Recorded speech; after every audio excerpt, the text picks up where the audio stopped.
after parking, please turn off your lights and lock your car. Please stop by Information Central, located in Spaceport Central, to pick up a visitor's guide and today's schedule of events.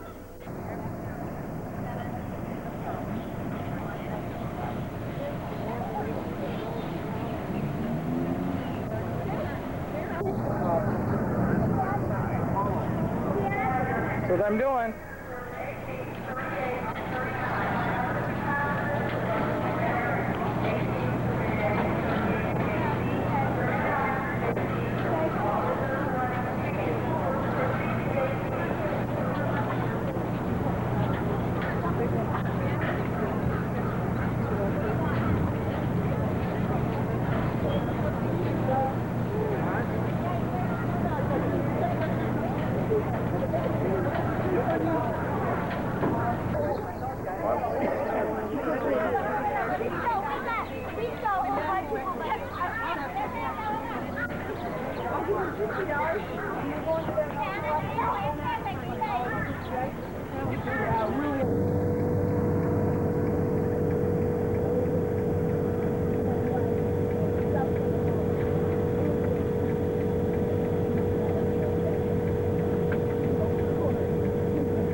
In this area.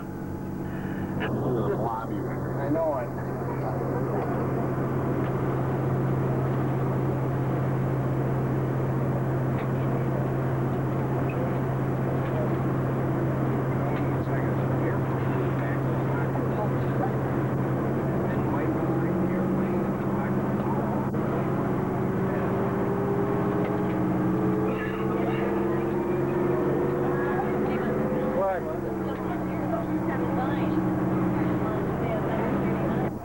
Located in this strip 5, 6, 25, and 26.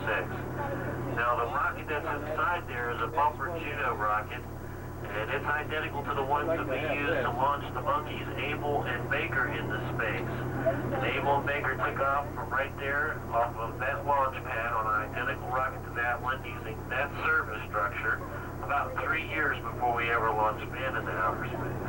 I'll be darned. Inside there's where the scientists were and the engineers who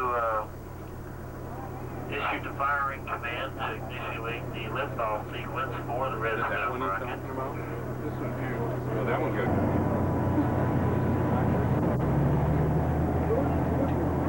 Friendship 7. On the right-hand side of that, laying on its side, is a Gemini capsule with a tube in. The big rockets you see here in a row, 1, 2, 3, are all Polaris rockets that were used in the submarines. Now, of course, we've gone into the Triton II rockets for the submarine. The silver rocket on the yellow trailer is an Atlas rocket. That's what we used to put John Glenn into outer space. The white rocket with the red pointy nose is a Pershing I. That's been replaced and updated with the Pershing II. That's our major line of defense for the strategic forces of NATO. That's a Thor rocket standing up right there in the center of the complex. Off the right-hand side of it, that squirrely looking dealy-willy, it's called a bed spring telemetry antenna. Number 2 on the front is a rocket sled that would run into the ocean, and it had the capability of picking up both the space capsule and the astronaut and returning them back to land. With a rocket used by the Air Force 30 years ago. It's a ground-to-air missile. It has a range of about 3,000 miles. a bunch of instruments that tell us how the weather is at 40, 50, and 60,000 feet. Now over to the far right on that little gray stand with a big star on the side, that's a hound dog. That's right here in front, the black on the top, the white on the bottom, the V1. Now that's a real one. There was only about 4 or 5 of them captured at the end of World War II. That's not a mock-up, that's the real thing. That was the famous Buzz bomb that was launched from Germany, of course, dropped onto Britain. Behind that is the Minuteman I ICBM, Intercontinental Ballistic Missile. You can see a round dome. You see it on the top, laying flat.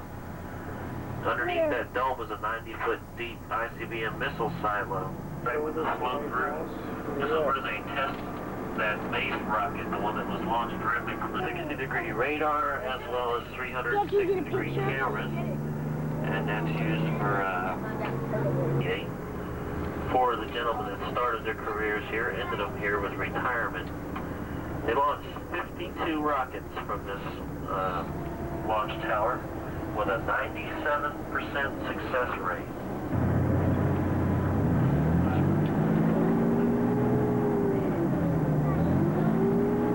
Remember the old beast? I'll take you around the back side and show you what happens.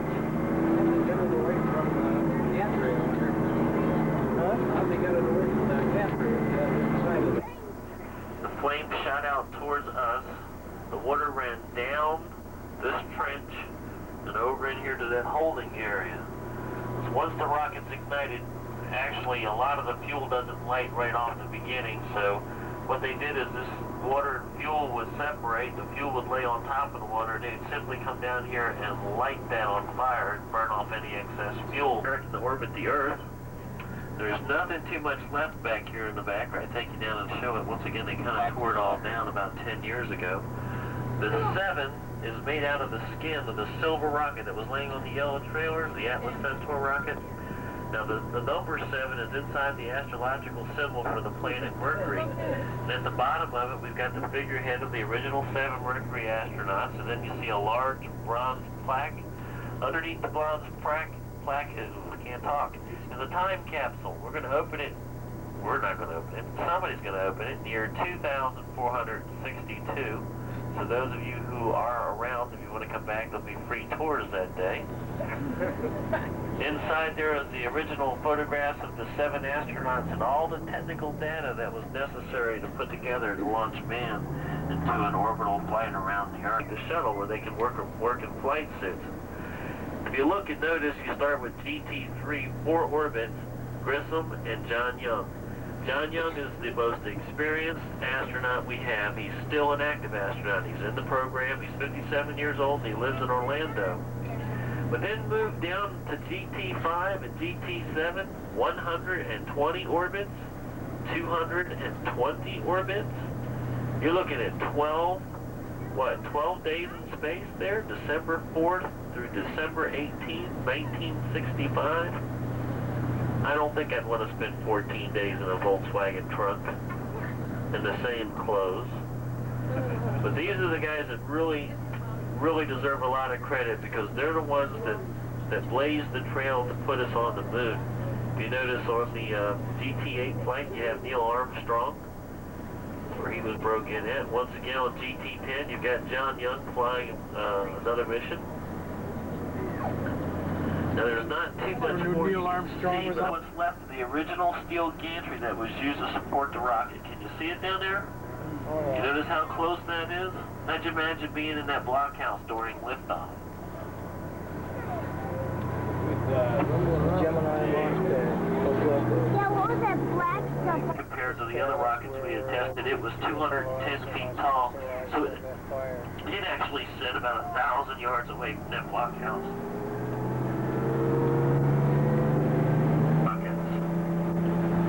Once again, up in the distance over here, you can see the vehicle assembly building, the large white building with the American flag and bicentennial emblem painted on its side, where we assemble the space shuttle's flight hardware prepared for liftoff. Yeah, that is a shuttle. Vehicle assembly. Assembly Building. Take a good look at it. You're 6 miles away from it. It's the second largest building in the world. Not by height, it's only 52 stories tall, but by volume. There's 129,436,000 cubic. Shuttle should go right there.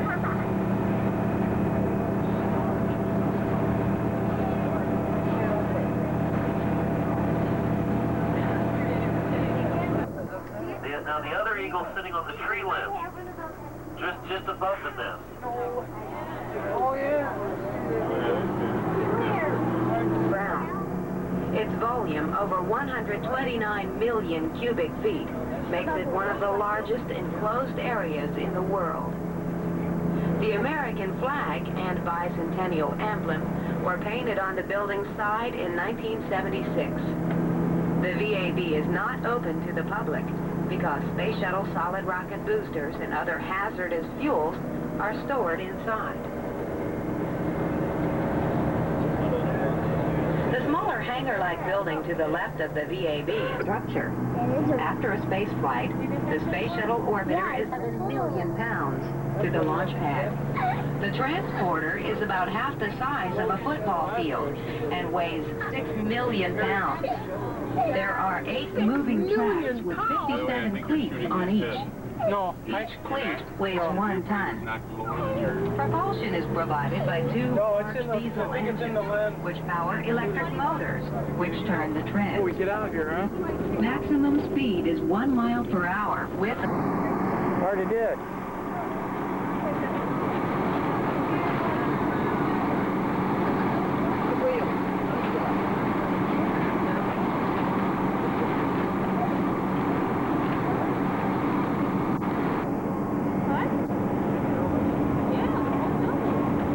Carries the space shuttle, or the space shuttle out to the launch pad.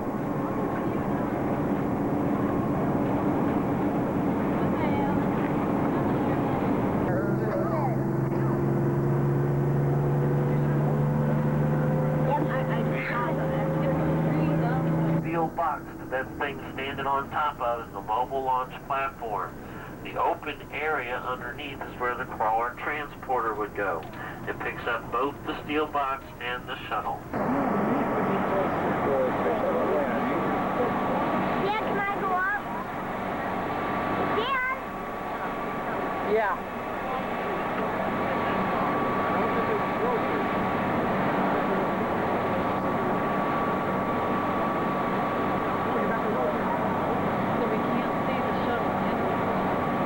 No, it's on the other side.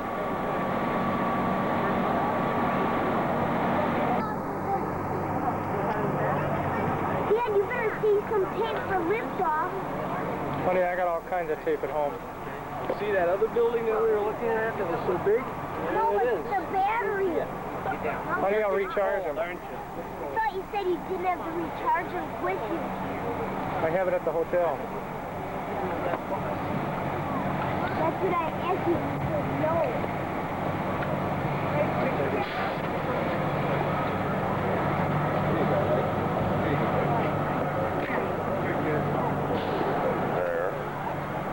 Dad, I'm gonna go get back up to Neat. Don't you wish we could be standing here 3 days from now? No kidding.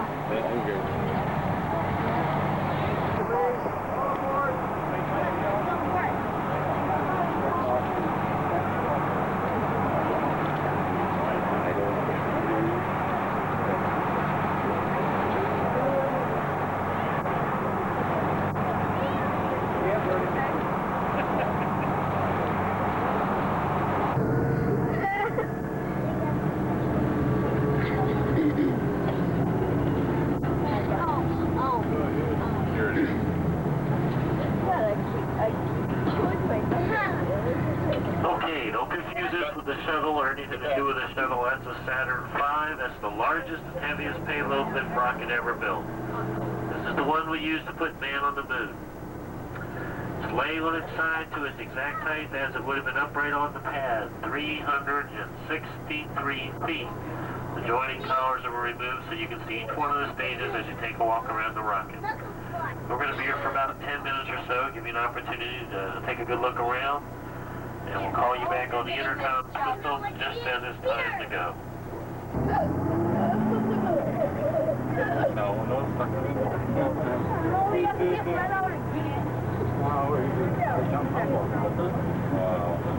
Dad, did they take that apart?